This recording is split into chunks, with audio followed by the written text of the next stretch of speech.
Intermediates in Chesham and Watford, very interesting because normally Chesham and Watford learn different things on each level.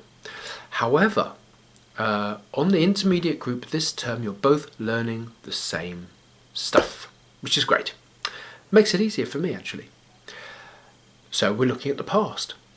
Past simple, past continuous, in a very basic way at the moment. Irregular verbs are key to this.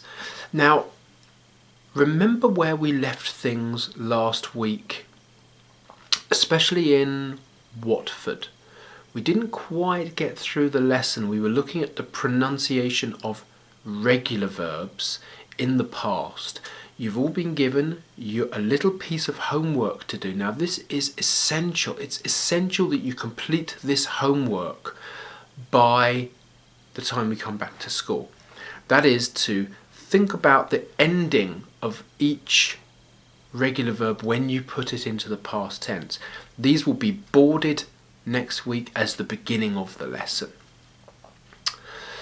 Now, apart from that, I'd like you to write an essay using the past. Well, write a story about something that happened to you in your childhood, last week, anything you like. I want a story in the past, and I want it to use the tenses we've been looking at. So past simple, past continuous. Look at the different ways we've been using those two tenses together in one sentence, using while, using when.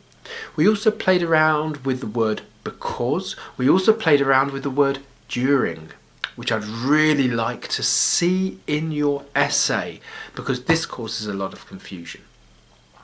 So this is for Chesham and Watford, an essay, something that happened to you at some point in the past.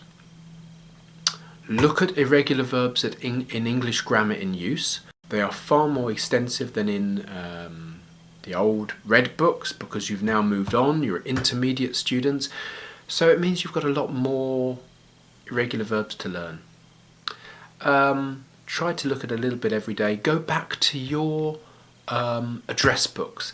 Look at your pronunciation problems. Look at the new words as well. Just keep trying to keep fresh with all of the new stuff that's going on in class.